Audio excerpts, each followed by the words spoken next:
You're listening to the Beyond Mommy Dearest podcast, where we talk about growing up with narcissistic moms, how it shapes your nervous system, your relationships, and your sense of self, and how to heal without shame. I'm your host, Noelani Pearl Hernandez. This episode is sponsored by the Happy Cannabis, body products designed to help you on your healing journey by supporting your nervous system with every application. In today's episode, we're diving deep into narcissism, coercive control, trauma bonds, and the hidden ways emotional abuse impacts both the mind and body. I'm joined today by counselor and criminologist Shalina Lodhia. This conversation is validating, eye opening, and incredibly healing. Shalina, thank you so much for being here. And I love what people don't see is the banter that we get to have before I hit record. So I loved getting to know you. And for those who are just meeting you on the podcast, can you share a little bit about your work as a counselor and a criminologist and kind of what drew you to this intergenerational trauma and the coercive control? So I work as a counsellor and a criminologist. I'm based in Sydney, Australia, and thank you so much for having me on your podcast. Yeah, what we're going to be talking about today is something that needs to be said because many people are going through, coercive control, domestic violence, and abuse. That's the reason I got into counseling is because of, my own lived experience. My mom went through domestic violence with my dad, and the many forms of domestic violence that some people aren't aware of, things like immigration abuse and financial abuse. We don't talk about that enough. So that was the reason I started getting into counseling, because I realized a lot of women in my community, I'm Indian, South Asian, they're going through domestic violence and coercive control and all forms of abuse, and they don't realize it. They don't know. And when I came to realize that there's a knowledge gap, and I personally believe that intergenerational trauma and domestic violence are linked. It's intergenerational traumas that get passed down from generation to generation, and it comes out in the form of parenting and abuse and addictions. When I realized the connection to domestic violence, I then realized what women in my community were going through, and as a result, that led me to doing what I do now, as well as my own lived experience. And criminology was just an interest of the human mind. I'm very curious about why people do what they do and leads them to commit crimes, like killing and raping, murdering. Yeah. Why is my question. I'm always asking that. So I guess that was the reason I chose criminology as my degree. And I guess it intertwines with counseling and violence and domestic violence. And yes, that's pretty much why I do what I do now. But it stems from my lived experience, my mom's lived experience, and what I saw growing up that got me here. It's so interesting that you talk about that, because I know for me, one of the things why we started the podcast was because it was so unspoken. So for you, it's unspoken in the Southeast Asian culture, and for us here in the US, and especially because I'm biracial in the Filipino community, there is this abuse that goes on by mothers that is really prominent. And because there's this idea that, mothers are supposed to be motherly and all these things, when anybody brings up this abuse, it's ignored.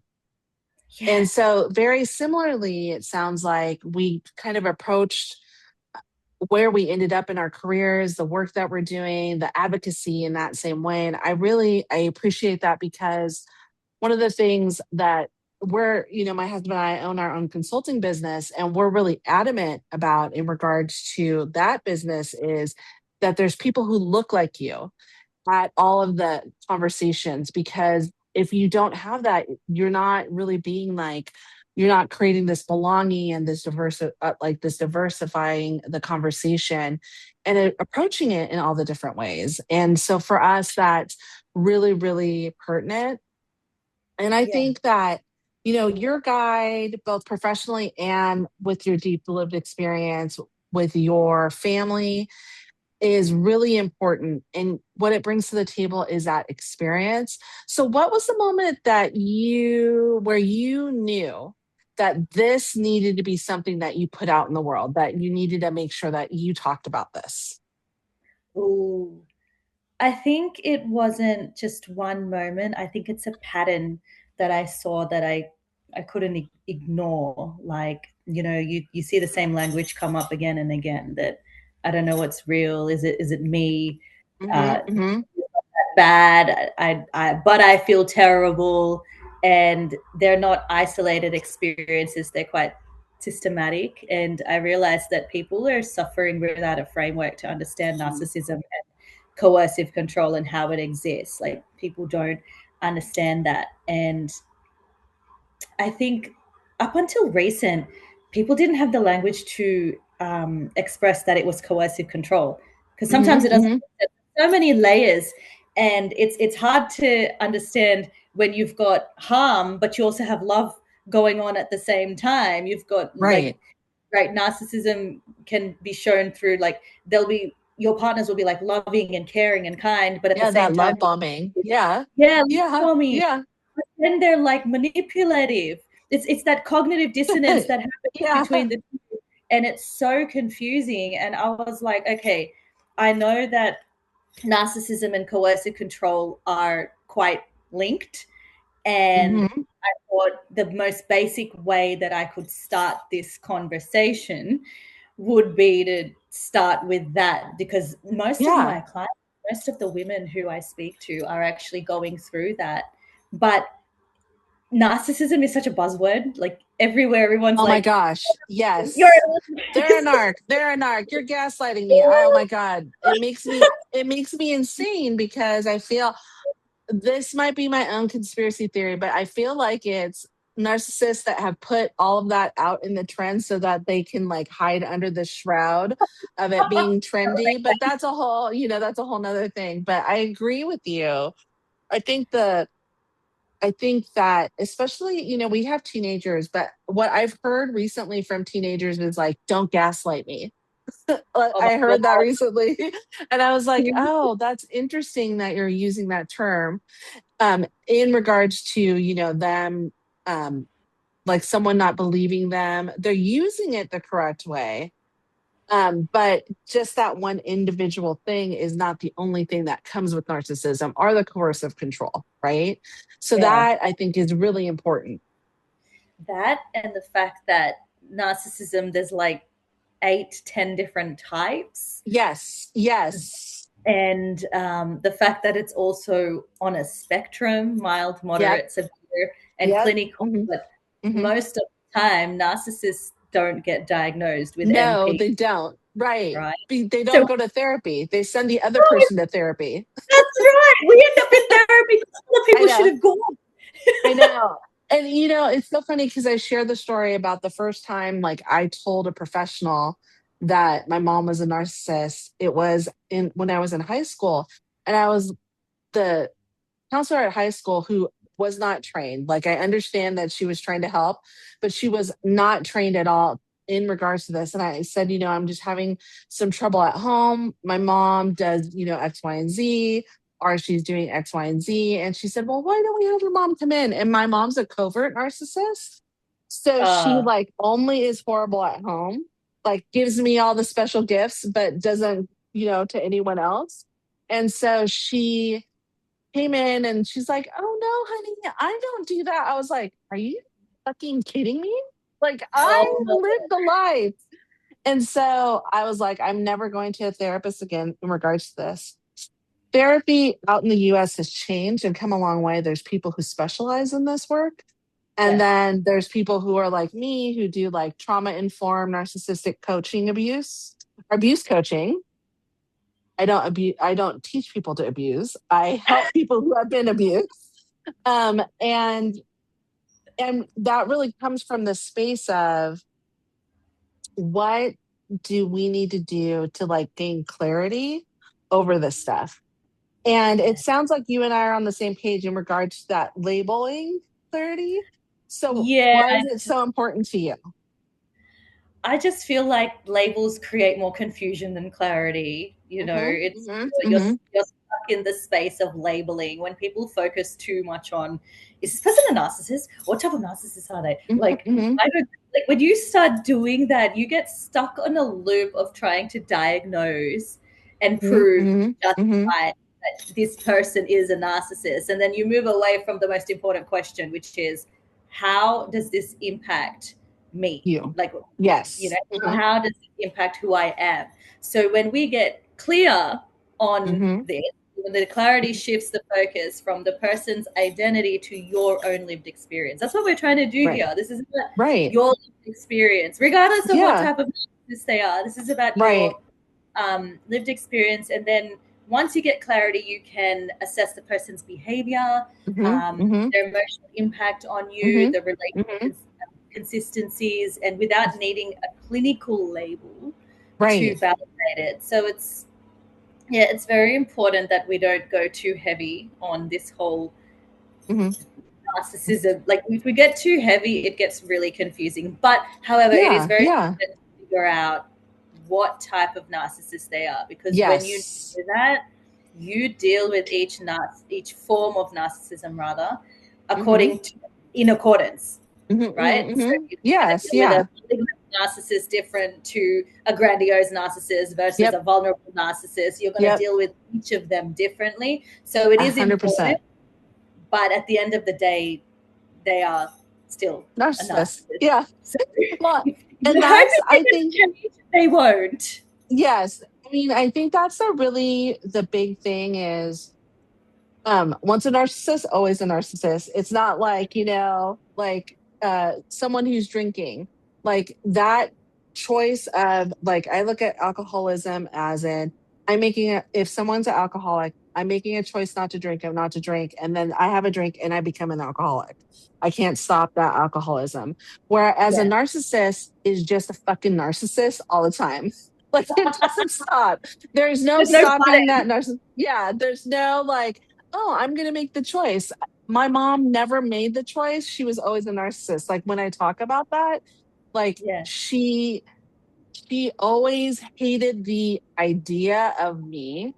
She might have loved certain parts of me, but the idea of me was always like super crap. Like, she was like, this is crappy. I'm going to do all the horrible things to abuse you. And that is crazy for a child to have to deal with.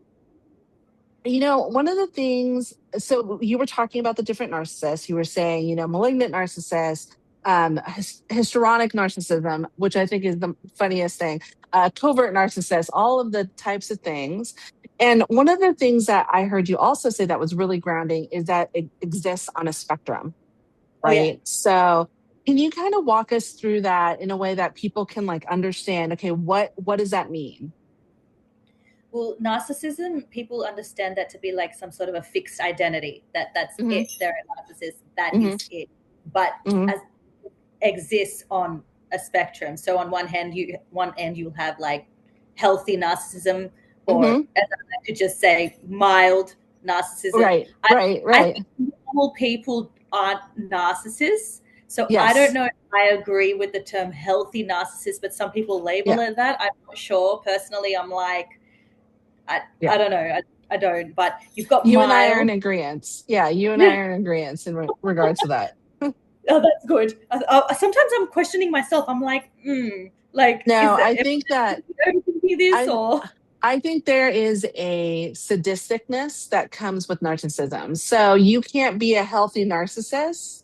You might have narcissistic tendencies, like maybe you have one or two tendencies from the DSM-5, but you're not a full-blown narcissist. A full-blown narcissist is not healthy. Like, you and I are there. We're there on the same thing. Good. Because you've got the mild, moderate, severe, and then clinical. So mild would be like occasional, like you said, narcissistic traits. During like stress or feeling insecure.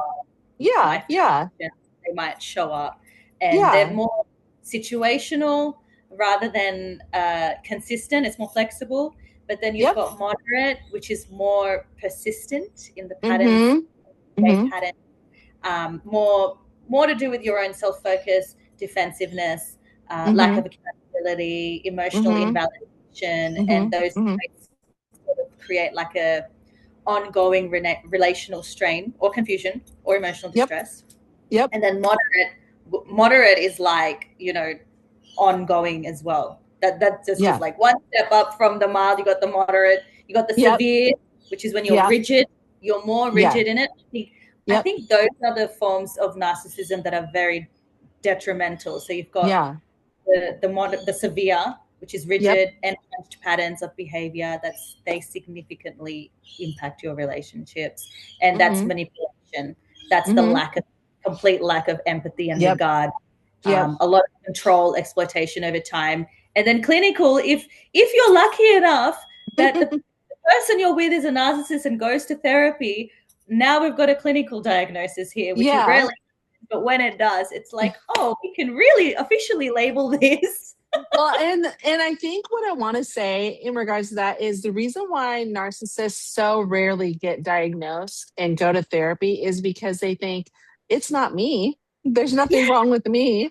It's the other person. And that I think is a real important thing, because a lot, I admin a group of like just over 7,000 women who are saying that they are daughters of covert narcissists. And a question that we get probably, I would say every couple of weeks is, hey, I did X, Y, and Z. Am I a narcissist? And our response always is, if you're asking, you're not a narcissist. Like if you're concerned about it, you're not a narcissist. You might have tendencies. And I think that is, especially as a child who grows up in that kind of space, there are certain tendencies that you might get or you might display, but it doesn't mean that you're a narcissist. A narcissist never changes.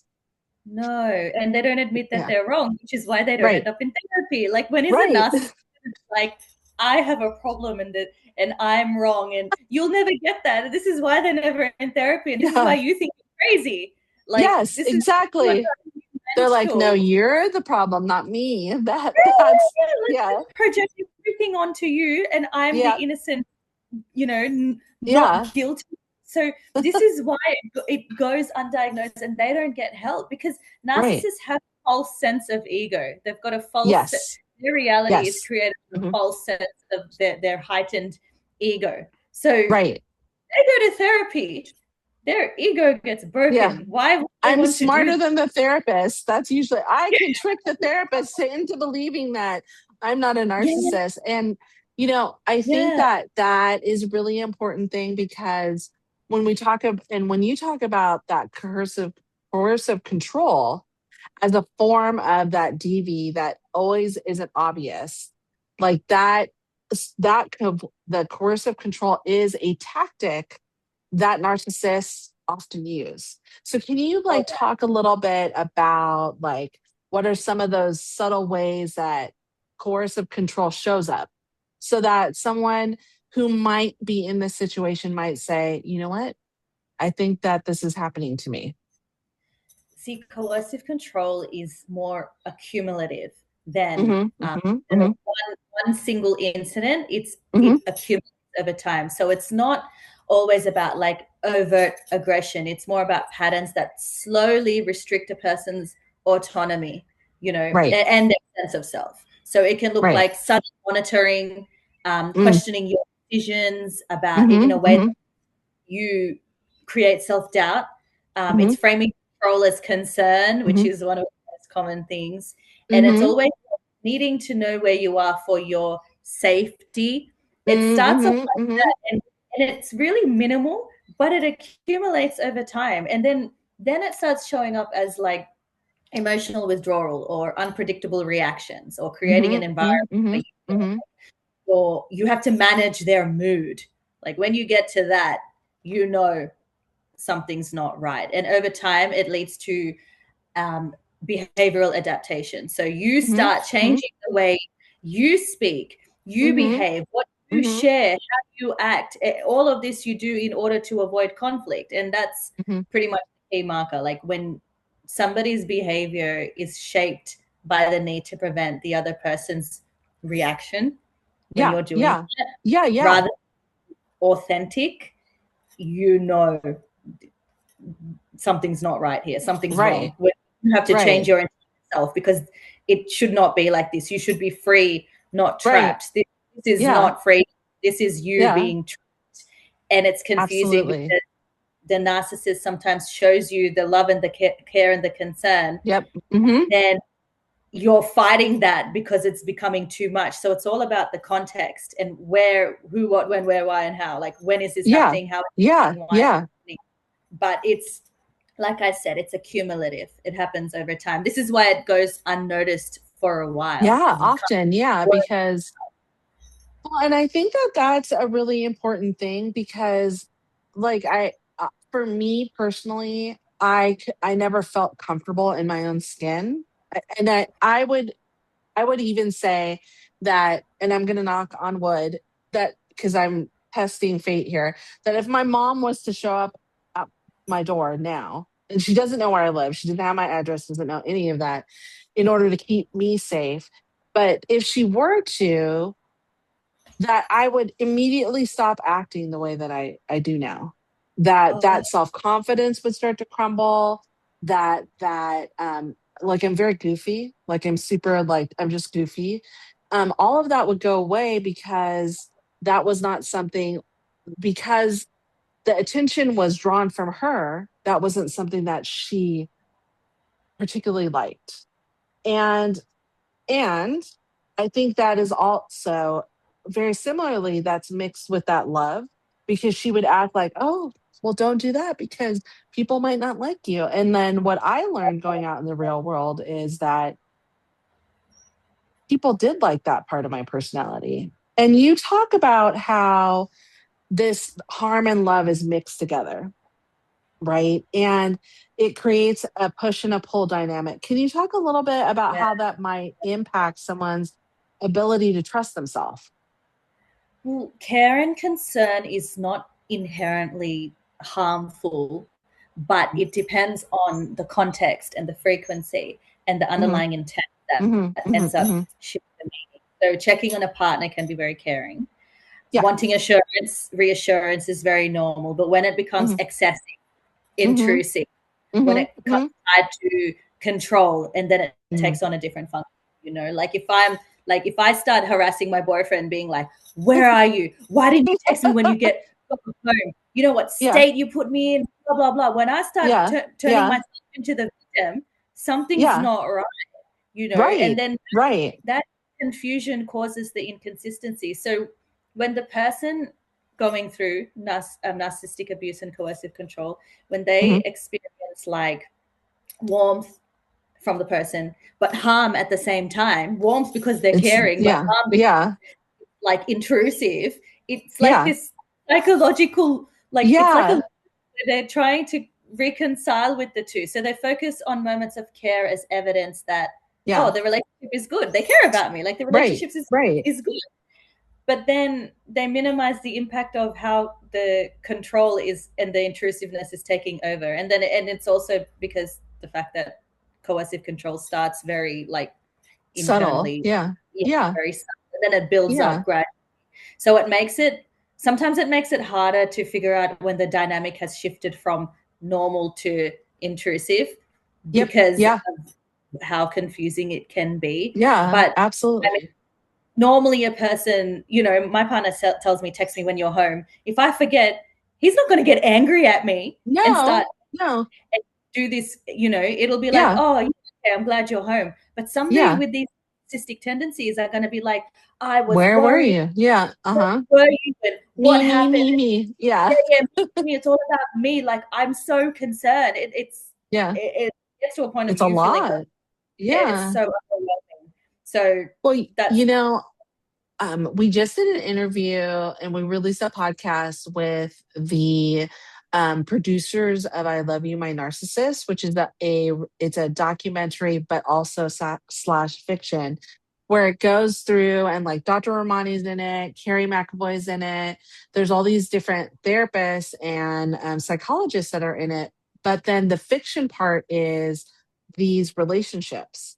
And so it shows like a relationship and the power structure. It's actually really interesting. And this coercive control that you're talking about, that subtle buildup of control, is definitely very predominant in both of the relationships that they follow. So I think that this is a really important thing, especially when we talk about like immigration abuse. Like I think about that, and a lot of people who have immigrated to the US. So I'm in the US, you're in Australia, but people who have immigrated to the US, and I mean, the immigration abuse is going on right now throughout our whole country. So that like coercive control is something that is damaging. You're dealing with someone's like foundation when you're talking about immigration abuse or financial abuse. Yeah, absolutely, you are. You know, for someone who's feeling constantly confused, either in a romantic relationship or a parental relationship, what might their body already know if their mind is still questioning it? Your body keeps the score. Yes. Yeah. Honestly, it's the first thing that comes to my mind. Your body keeps the score. So, you know, your body sort of already knows and registers what your mind is still trying to figure out, I think. Right. Right. And in your body, you will feel like unease, or your chest tightening, or difficulty relaxing, insomnia, maybe eating too much, not eating enough, feeling on edge.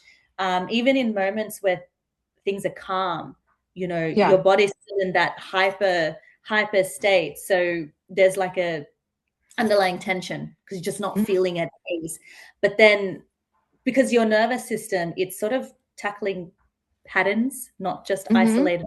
Right. It's not like a one-off thing that has happened. This is a over time, constant, gradual thing. So it picks up on inconsistencies and unpredictability, even emotional threat. Your body knows. Right. Your body knows. You know, so one of the books I have back here is The Myth of Normal by Gabor Mate. And he talks about what trauma does to your body. And I can speak from like a very like real place. And hopefully this makes hopefully our listeners get a little laugh about this. But often after my podcast, I have a little tummy ache because we're dealing with traumas that were really, really pertinent to me.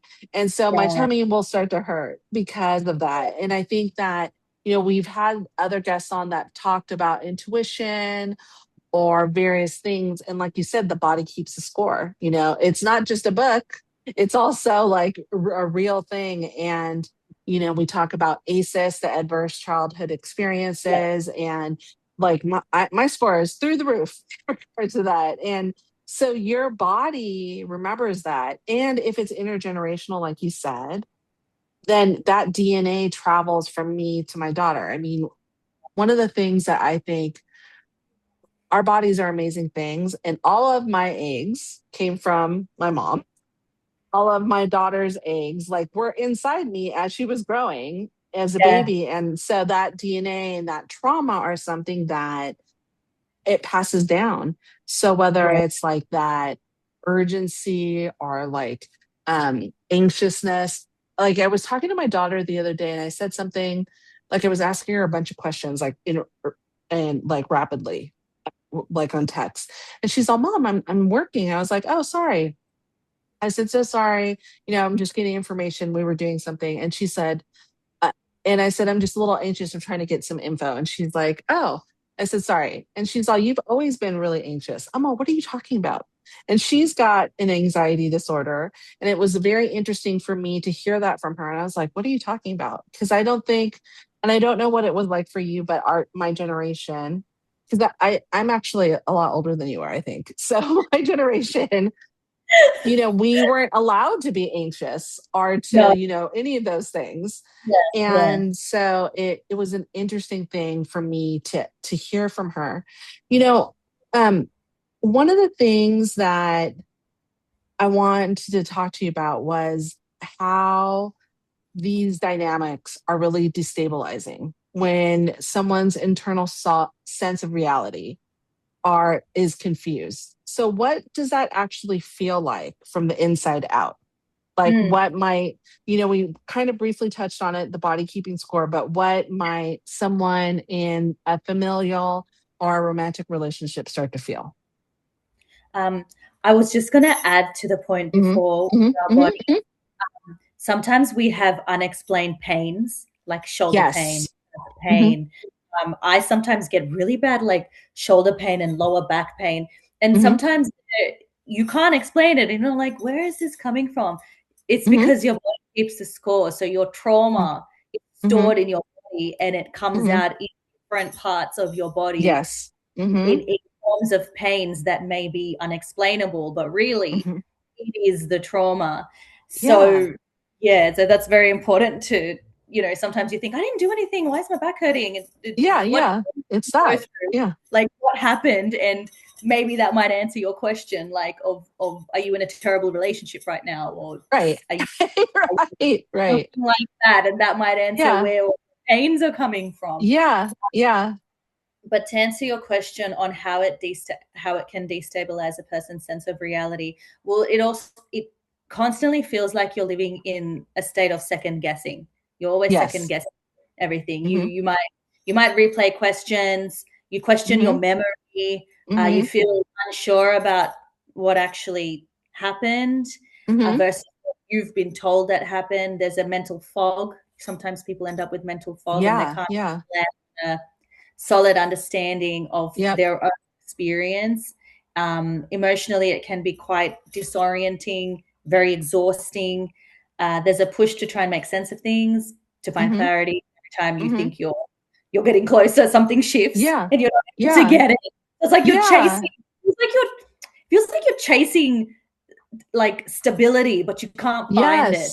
Racing it's just hiding. So then it's sort of parts of you feel like something's not right, and then other parts of you are trying to hold on to the relationship and hold on to the good. So you're living in that tension, but your intuition, your gut, it's there for a reason. It's your higher self versus your lower self. Your higher self is always trying to protect you. So when something's telling you to leave, something's not right, that's your I don't know, your inner your higher self, your gut, your sense, intuition. It's telling you something's not right. You don't need to like sometimes you're trying to find proof of it. You don't need proof of it when it's your own body telling you that. Right. Well, and a lot of times in that narcissistic relationship, and I know like for, when we are talking about mothers and daughters or mothers and sons, oftentimes that like inner feeling, they like drill it down and they make it erased so that you then don't even question yourself. A lot of the clients that I have, when they are starting to go no contact, they say, I feel like I'm in trouble. I was like, why do you feel like you're in trouble? And they will say, oh, well, because I haven't talked to my mom today. I was like, well, you are almost 60 years old. You don't need to talk to your mom every day. And so like that we have this like inner dialogue, and it's really interesting. They say, I feel like I'm going to be in trouble. I feel my stomach hurts. What was the other one I just got recently? Like my heart rate is, I'm starting to beat faster because of that. And my thought process is always like, how do I get them off this ledge? They're always walking on this, teeter totter, and they're on the ledge when they start to feel like this. And what I have found is they start blaming themselves. Right.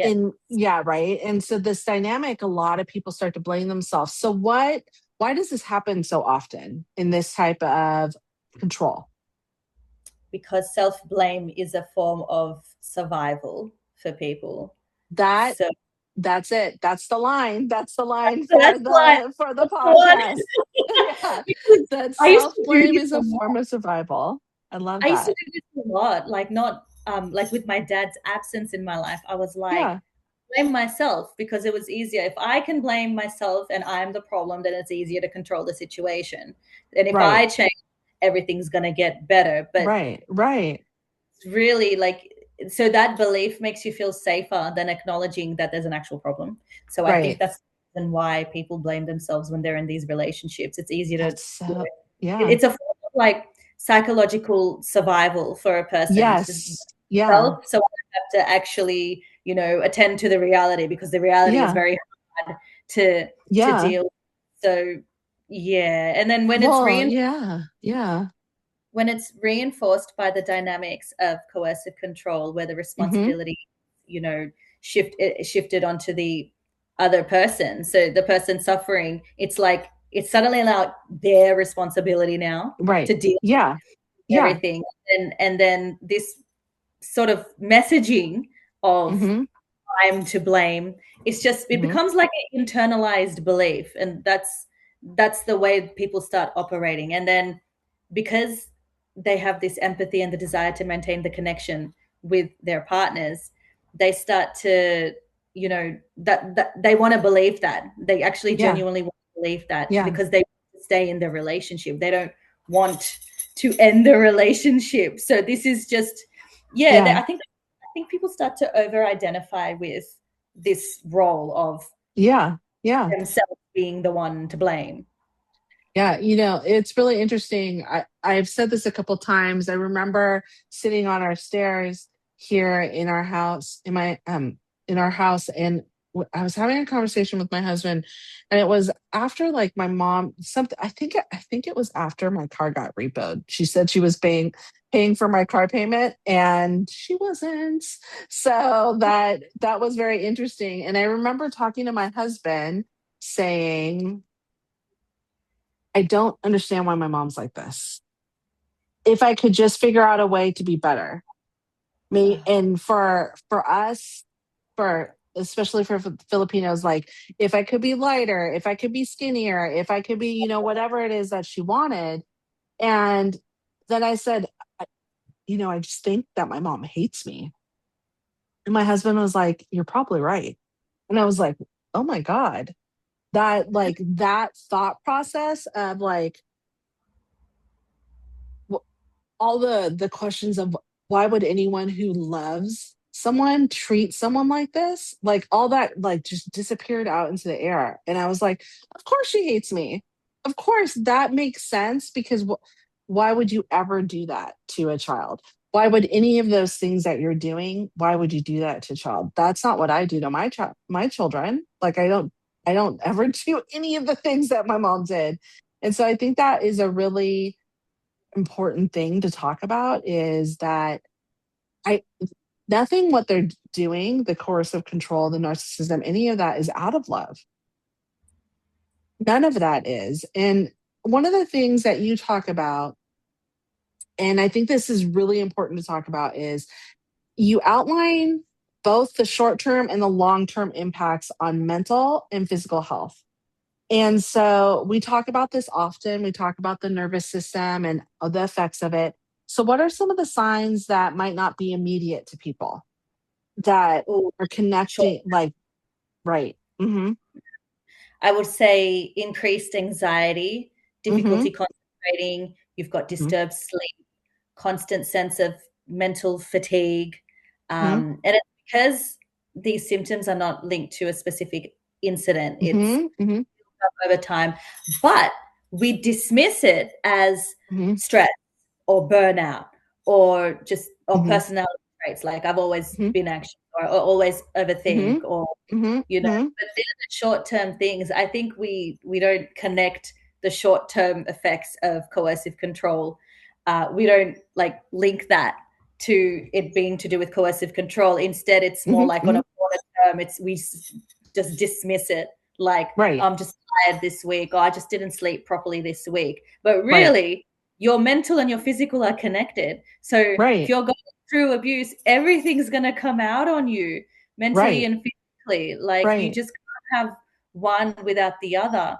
And then long-term becomes more somatic. So it's like chronic headaches. And then you've got digestive issues. You've got hormonal imbalances. You've got persistent exhaustion. You've got, you know, when my mom and my dad separated, the extreme stress she went through caused her to have heart palpitations for life. Oh my so goodness. My mom's on medication every day because to control her blood pressure and her heart palpitation because of something that she went through some 30 years ago. And her to this day. So your body, like I said, it keeps the damn score. Yeah, it does. I think that is, I think that's a really important thing because, you know, when we talk about ACEs and the adverse childhood experiences, the reason why people of color score higher on that just automatically are because there's, you know, certain things that happen for people of color that don't happen to white people. Like they just don't. It doesn't happen. And so what we found is that there are certain things that you just score as a person of color a little bit higher. And some of that comes from, you know, privilege, some of that comes from innate wealth, whatever it is. But because of that, your body is like keeping score of what's going on. And, you know, it's, if I could like create a little image of like an internal, like a internal little from like, what's that Disney movie that has all the feelings? Like a little person, you know, keeping score of the, of each time you get angry, you know, any of those things, because that's, it's 100% that. But it's also, you can have digestive issues and nausea, you get stomach pain and heartburn, and then other long-term things are like you face depression or hopelessness. You can even have like blood sugar changes, weight gain, weight loss. System, your immune system suffers so much when you're under this level of stress. Obviously then you also end up with complex trauma or PTSD, low worth, shame, self-blame, persistently having self-doubt and confusion, not being able to trust yourself. Like so many things, you know, continue and they just build up in layers. All that. Well, and the thing about it, and I think that is really important, and one of the reasons why I'm doing the podcast is that when people come out on the other side of whether it's the coercive control from a romantic relationship or this narcissistic relationship that they've had with a parent figure, specifically moms, I think that there is like, it doesn't, you can repair yourself from it. I think that's a really an important thing. And one of the things I really appreciate about your focus on that internal validation is that it's kind of that first step, right? So why is this so critical when it comes to healing? Because internal validation is critical because coercive control erodes a person's sense of their own perception because you stop. You can't, you really feel like you can't trust yourself. So when a person has been repeatedly questioned or dismissed or made to feel like they're wrong, dumb, small, whatever it is, they begin to outsource their sense of reality. So they'll rely on other people. So they'll rely on friends, on everybody else. And that's cool. Like you need that validation when you're going through abuse, obviously. But at some point you have to look within yourself to trust yourself because you can't do that. You can't live your life like that without being able to trust yourself. So you're rebuilding your internal validation. You are reversing what has happened in these coercive control and narcissistic dynamics. So it's learning to acknowledge your own thoughts, your own feelings, your own experiences without questioning them or minimizing them. You know, it doesn't mean that you reject everybody's external output and just don't listen to anybody, but it's more like slowly you come to the realization that you don't need external agreement to legitimize your reality.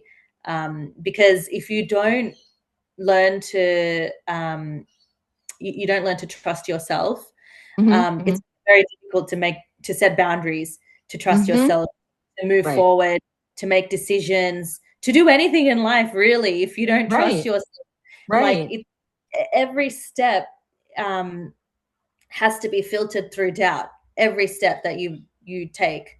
So you really have to build yourself up and reverse the Right. damage that has been done. And that's why it's so important to learn to start trusting yourself, your gut, like I was saying before, Yeah. your gut, Yeah. your higher self, your sixth sense, Yeah. whatever you Yeah. call it, Yeah. is there to help you. Like, Yes. it's Yeah. for a reason. That's Yeah. gonna You help get a you. tummy ache, get out of there. Not just because you have to use the bathroom, but because some heavy, crazy shit's about to go on. Yeah, So like the hollowness that you might feel in your chest and your body, like that's all yeah. there for a reason. You'll know if what you're doing and what you're about to do is the wrong decision or not. Your Yeah. body Yeah. will tell you quickly Yeah. before your mind Yes. will. Yes. It totally will. You know, you also talk about limiting that emotional disclosure. So, Yeah. can you kind of tell me why this feels counterintuitive for people who are used to over explaining? Can you talk a little bit more about that? I think people genuinely want to be understood and Mm-hmm. they want to be met with empathy. So Mm-hmm. sometimes we Mm-hmm. end up over explaining ourselves Mm-hmm. with the hope that we'll be met with that type of validation. Mm-hmm. But when you're in a situation where there's coercive control and narcissistic Mm-hmm. abuse, this Mm-hmm. is going to be used against you. So 100%. like limiting your emotional disclosure, I'm not saying don't talk to anybody. It's Yeah. like Yeah. be very careful of who you share your Yes. inner thoughts with, your problems Mm-hmm. with. If you're with somebody who likes to manipulate, Right. you're going to be in trouble after that. So Right. it your vulnerability will be used against you. So it's not about shutting down or being guarded. It's more about like exercising discernment and recognizing Mm-hmm. when a space is not emotionally safe for you, and choosing Mm-hmm. not to like invest in trying to make yourself feel understood all the time. You'd rather turn to a friend who can keep you grounded, a family member, a Mm-hmm. therapist. Like Mm-hmm. these are Mm-hmm. the things.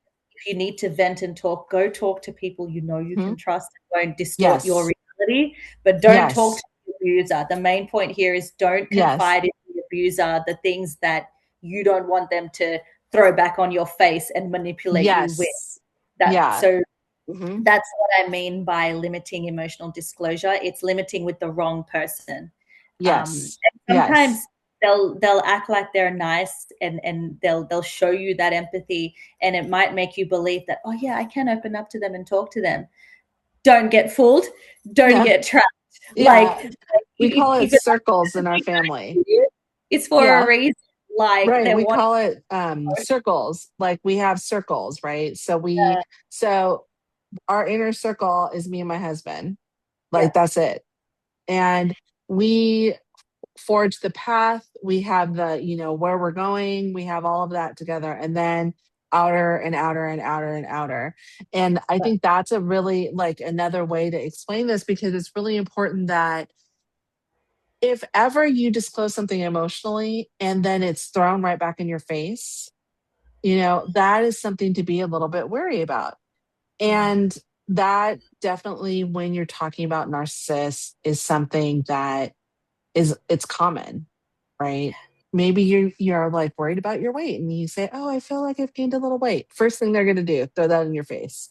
Like that's that always the first thing. Whenever I would see my mom, she would be like, "Oh, you look great, but you look like you gained a little bit of weight." And I'm like, "Really? Like, is that really what you're going to say?" Okay. Like that's not how you talk to your daughter. Like, come on, right? It's so, to me it's so crazy that you would even say that. Like that No, to me is not something, it's not okay. And terrible. yeah, you know what, it is terrible. That's terrible. What a freaking bitch. I can't believe she did that. That's Like we right. forget. That's yeah. I mean, What is for you, like what do you tell your clients, like what does starting to rebuild a sense of safety or like rebuild their life within themselves really look like what are some things that you might suggest to a client to say, okay, you are now you're stepping away from this coercive control. It's going to be a little weird. It's going to not feel like it like it normally does. But what would you suggest to them to start rebuilding that sense of self and safety? I would say that it begins with very small but Hmm. consistent actions Hmm. that signal to the Hmm. nervous system that you are now safe. So, Hmm. I mean, it's just predictable routines. So your body knows it's, from morning till evening, just predictable routines. Setting gentle boundaries, allowing yourself to pause before reacting. So it's all about it's not about changing like dramatically. It's more like slow baby steps, steps, like reinforcement that your internal world is a safe place to be in, and also reconnecting with your own signals. So your emotions, your instincts, your physical responses, and learning to respond to them with care rather than dismissing them. So, if you're conditioned to overriding yourself, it might feel unfamiliar when you start doing this time. When you are self-attuned, it starts building trust. And then trusting yourself, the foundation becomes deeper, it's more stable. And then your sense of safety and sense of self isn't dependent on external variations, because within yourself, you've got this, you can control it. But baby steps, because if you do too much at once, you're going to get so overwhelmed. And then you're going to think it's a bad thing. I think, for what I've experienced with some of my clients is they just want it to be done, right? They want this to be done. And what I always try to let people know is this, it takes time, and you might end up taking like a step back, and that's okay. Like, don't beat yourself up when that stuff happens. And, you mentioned maintaining kind of those external anchors, right? So tell me what some of this looks like in real life. So if someone's going through this, they can say, okay, there's an anchor right there. Yes. So external anchors are stable grounding points outside of the relationship that help somebody maintain perspective and connection to reality. So trusted friendships, therapeutic support, journaling practices, structured routines, all of those things, they serve as a counterbalance to the instability of the dynamics you've been through. So it's like having, one or two people that you can speak to about your experiences without them distorting your reality, or engaging in educational resources to help you. And I understand what you're experiencing, like pretty much like my ebook. Team interactions can become an anchor. I usually tell people who are going through narcissistic abuse, always journal everything that happened. Like, say you have an argument with them, journal your version of what happened. Journal everything that happened, what was said, who said it, when it happened, where, why. Because if the person tries to distort your reality and your perspective, you go back to your journal and you're like, no, wait a minute, this is what happened. It reinforces, your reality back onto you, and that you're not tripping. Like, it's the other person trying to go crazy. So always document these things.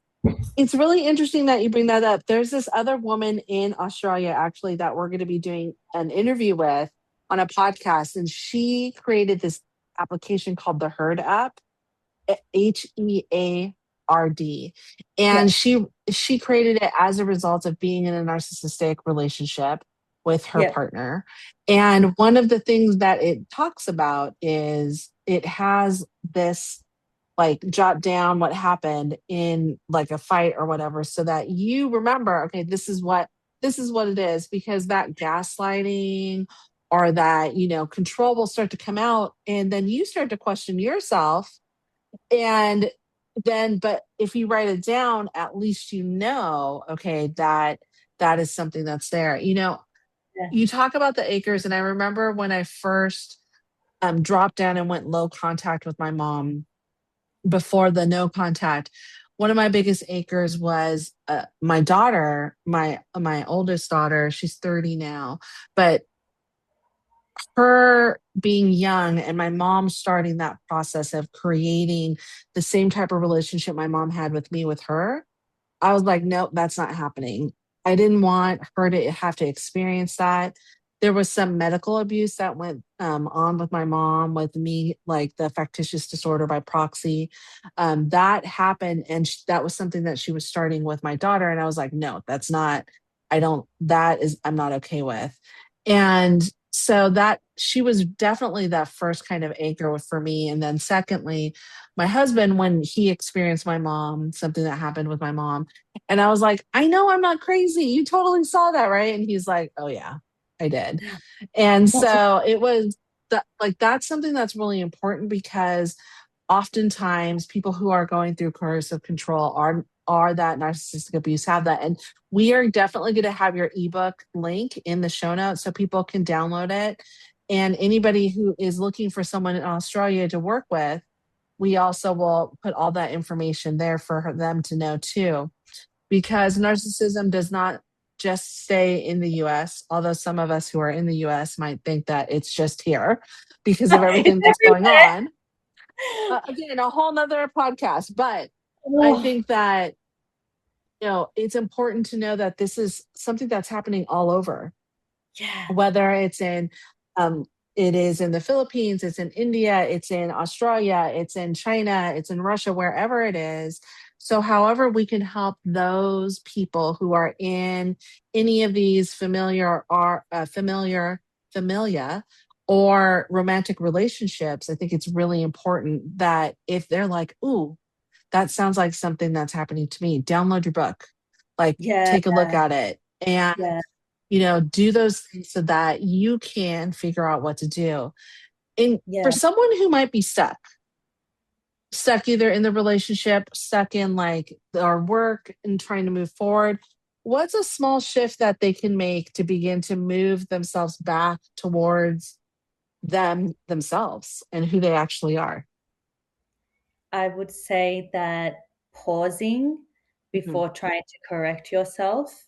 So, for example, when you start noticing things like you're saying, oh, maybe I'm overreacting, maybe it's my fault, maybe I'm the one to blame, instead of accepting that thought, instead of that, create some space and then be like, actually, wait, what actually really happened? How did I actually feel? Don't dismiss your feelings and don't try and override it as that, psychological survival of, oh, maybe it's me, self-blame to deal with it. So remove the self-blame and actually experience it for what it is, pausing before trying to correct your thoughts, because you are allowed to feel, Your upset. feelings. Yeah. You're Yeah. just to feel. So don't try and stop that and blame yourself by saying, I'm overreacting. It's my fault. I shouldn't have done this. I know. Instead of it be like, I'm allowed to feel this way. And if somebody else went through what I went through, they also are allowed to feel pain and the hurt. Don't try and stop that, because when you're in a narcissistic and coercive control dynamic relationship, it's easier for you to just start blaming yourself, right? And trying to be like, oh, it's my fault, trying to be the that fixes everything. So unlearning these behaviors. Yes. We are here to feeling do it. Yes.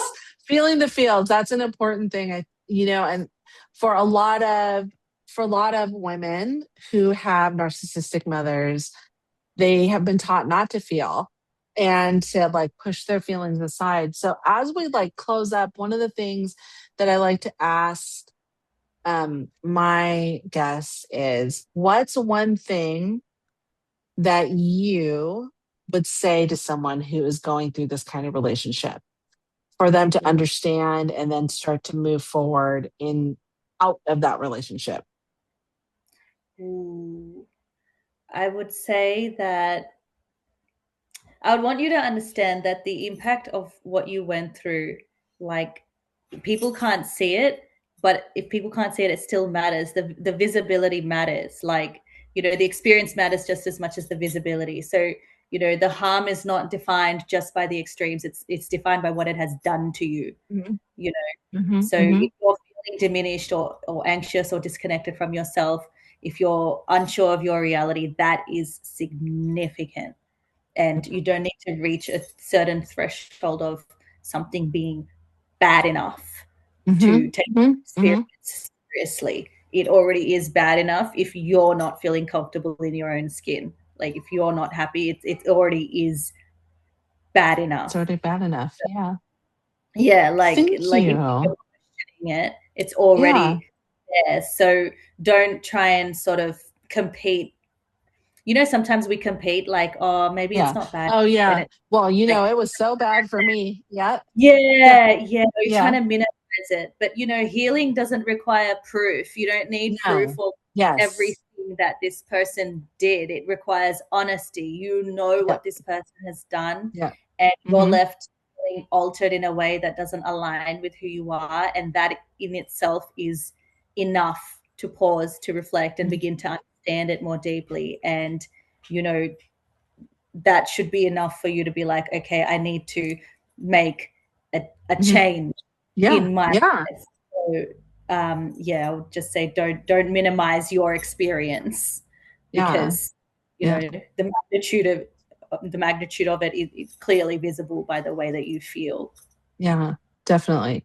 Thank you so much. I can't thank you enough. I have been very intentional in making sure that we hear from different voices, from different countries, from different experiences, because it makes this more accessible for everyone when they see someone like themselves talking about it. So thank you so much for being here today. I really appreciate it. And all the information about working with you, your book, all those things are going to be in the show notes. So thank you again. And I can't wait to have you back on. Oh, thank you so much. It's been so good to be able to sit here and talk about like something so profound that all across the world it doesn't discriminate. So many people have gone through it, and now there's a term for it. Now you can identify it and find ways to cope that once upon a time did not exist. So platforms like yours didn't exist, we wouldn't be able to reach people. So thank you.